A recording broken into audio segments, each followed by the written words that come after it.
Sa isang tahimik na bayan, may isang dalagang nagngangalang Amina. Maganda siya, matalino at mabait. Isang perpektong dalaga sa paningin ng marami. Ngunit ang puso niya ay baliw sa pag-ibig ni Elmo. Isang lalaking seryoso at misteryoso. Si Elmo ay isang simpleng lalaki na nagtatrabaho bilang isang guro sa eskwelahan. Tahimik siya at halos hindi nakikihalubilo sa iba.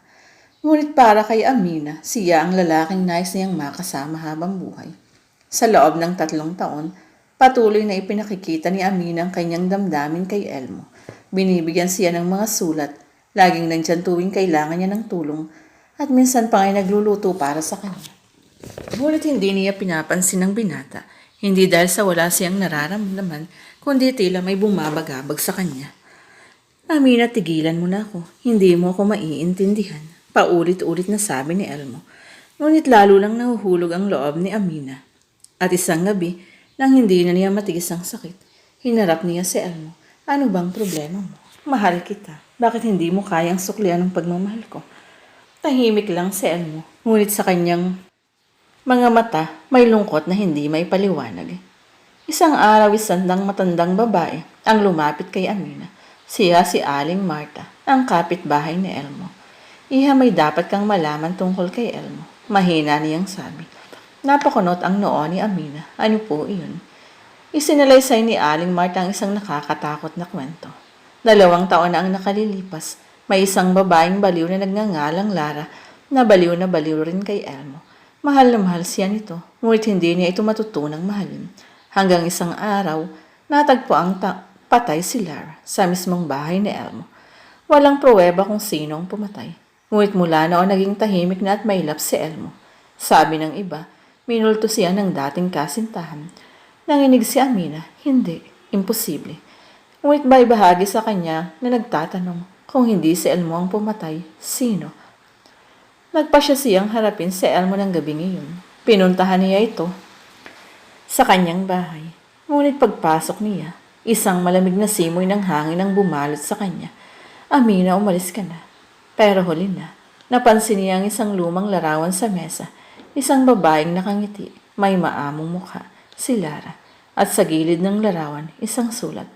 Elmo, hindi mo ako matatakasan. Kung hindi ako magiging iyo, walang ibang dapat magmahal sa iyo. Napatras si Amina. Nang tumingala siya, nakita niya sa salamin. Isang aninong hindi kanya, nakangiti ito. At nang humarap siya kay Elmo, nanginginig ito. Parang may kinakalaban na hindi nakikita. Amina, tumakbo ka. Ngunit bago siya makalabas, may malamig na kamay na humawak sa kanyang balikat.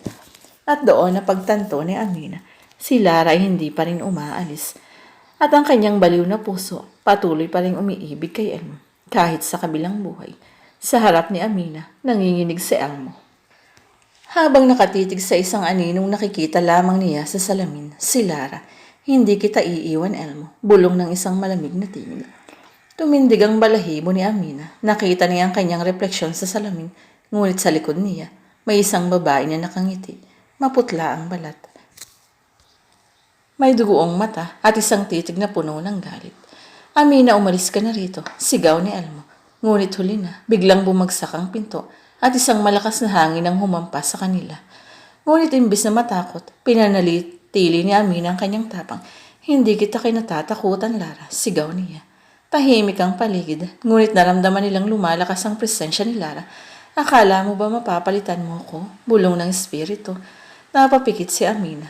Pinilit na huwag matakot. Napagtanto niya ang tanging paraan para matapos sa ito ay hindi ang lumaban, kundi ang palayain si Lara. Ano ba talaga ang gusto mo, Lara? Tanong ni Amina. Sandaling natahimik ang paligid at sa unang pagkakataon, hindi nagalit ang narinig nila mula sa espiritu ni Lara, kundi lungkot. Hindi ko gusto ang nangyari sa akin. Bulong nito. Hindi ako pinatay ni Elmo. Ako ang nagtapos ng buhay ko. Nagulat si Amina. Ano? Lumuhod si Elmo baka sa mukha ang matinding sakit. Oo, Amina. Sinubukan ko siyang pigilin pero huli na. Nang matagpuan ko siyang walang buhay. Lalong lumakas ang pag-iyak ng espiritu. Sinisisi kita, Elmo. Sinisi kita dahil hindi mo ako minahal. Pero hindi ko matanggap na kasalanan ko pala ang lahat. Biglang lumiwanag ang buong silid. Napansin ni Amina na unti-unting naglalaho ang anino sa salim. Ito ang katotohanan, Lara. Kaya't oras na para magpahinga ka. Mahinahong sabi ni Amina.